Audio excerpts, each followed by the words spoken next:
Hey there, fellow victims of shrinkflation. Remember when a bag of chips could actually hold a satisfying amount of chips? Pepperidge Farm remembers.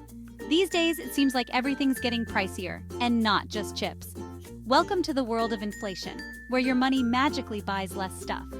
Don't worry, you haven't suddenly become outrageously bad at budgeting. The prices are actually going up. As of May 2024, the US is grappling with an inflation rate hovering around 4.9%, meaning what you could buy for $100 last year now sets you back $104.90. Ouch! Meanwhile, our neighbors to the north in Canada aren't faring much better, facing a similar 4.4% rate. Across the pond, the UK is grappling with a steeper 8.7% inflation rate, making us long for the days of complaining about the price of tea and biscuits. Down under, Aussies are feeling the pinch too, with a 7% inflation rate making those didgeridoos look mighty expensive. But what exactly is inflation? And why should you care? Is it some nefarious scheme cooked up by corporations to steal your hard-earned cash? Well, it's complicated, but we'll break it down for you in a way that even a goldfish could grasp. Just kidding, goldfish have notoriously short attention spans. But you, dear reader, are much smarter than a goldfish, so let's dive in. In the simplest terms, inflation is like that friend who keeps borrowing money from you and never quite gets around to paying it back. Your money is still there technically, but it just doesn't have the same purchasing power it used to. Imagine going to the store with a $10 bill and finding out it can only buy you half a gallon of milk. That's inflation in action, folks. To measure this insidious force, economists use something called the Consumer Price Index, or CPI. Think of it as a giant shopping cart filled with all the things we love to consume, from gas and groceries to rent and haircuts. The CPI tracks the price changes of these items over time, giving us a handy-dandy measure of how much more or less we're shelling out for the same stuff. Of course, not all price increases are created equal. If the cost of kale skyrockets because everyone suddenly decides they're obsessed with green smoothies, that's not necessarily inflation. But if the price of, say, gasoline, rent, and cat food all go up simultaneously, well, then we might have a problem. And by problem, we mean inflation. Now you might be thinking, so what if things cost a bit more? I'll just tighten my belt and skip my daily latte. And while cutting back on unnecessary expenses is never a bad idea, inflation's impact runs much deeper than just making your morning coffee run a bit more painful. Remember that dream vacation you've been saving up for? Yeah, about that. Inflation eats away at your savings like a horde of ravenous termites, making that once reachable goal seem further away than ever. And it's not just your future travel plans that are at risk. Inflation can also impact your ability to afford necessities like housing, healthcare, and even that precious pet food for your furry companion. Imagine being a young family trying to buy their first home in this economic climate. The dream of homeownership is quickly turning into a nightmare as rising interest rates and inflated housing prices push that white picket fence further out of reach.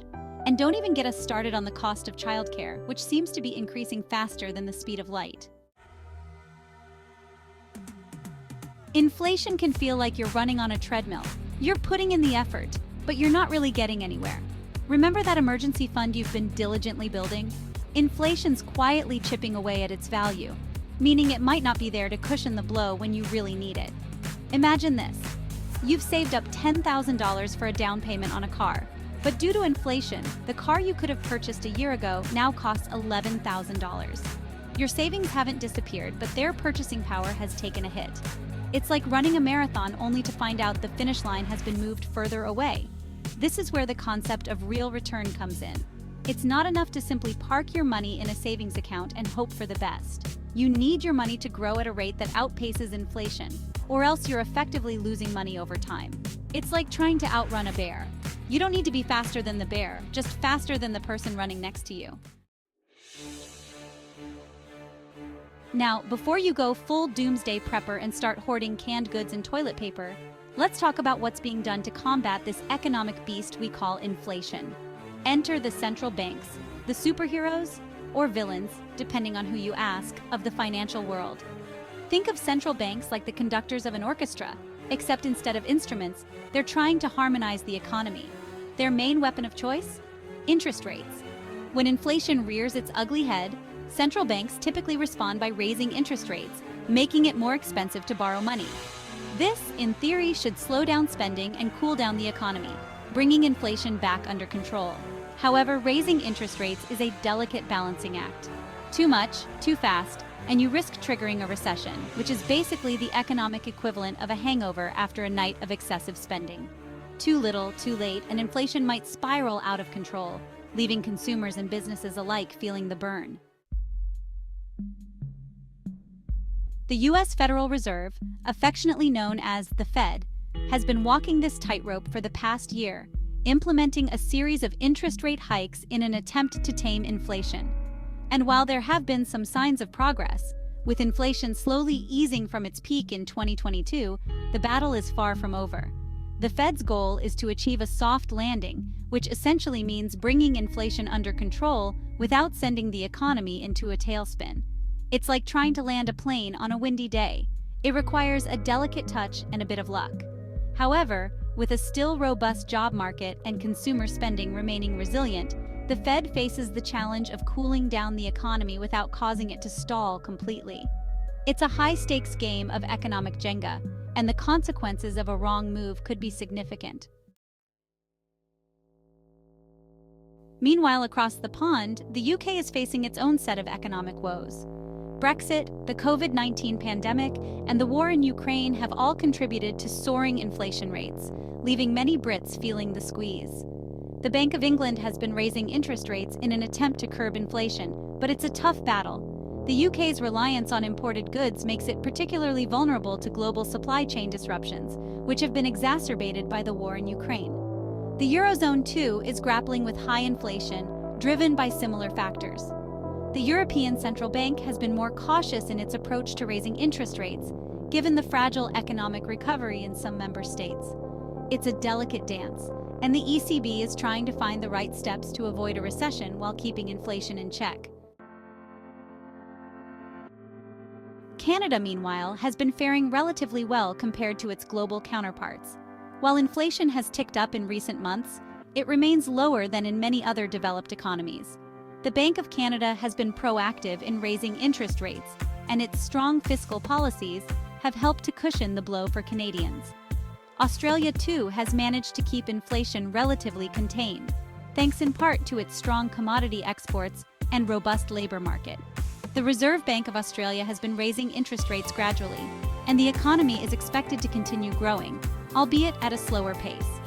Both Canada and Australia are prime examples of how sound economic policies and a bit of good fortune can help mitigate the worst effects of global inflation. However, the global economic outlook remains uncertain, and both countries will need to remain vigilant in their efforts to keep inflation under control. So, what does the future hold for inflation? Will we all be eating ramen noodles and living in cardboard boxes by next year? Well, hopefully not. But predicting the future of the economy is like trying to predict the weather. You can make educated guesses, but ultimately, it's a bit of a crapshoot. The good news is that most experts believe that inflation will likely moderate in the coming months and years. However, it's important to remember that this is just a forecast, and unforeseen circumstances could easily throw things off course. The bottom line is that while inflation is a serious issue that can impact our lives in significant ways, it's not the end of the world. By understanding how inflation works and taking steps to protect our finances, we can weather the storm and come out stronger on the other side. This is intended for informational purposes only and should not be construed as financial advice. Please consult with a qualified professional for personalized advice tailored to your specific situation.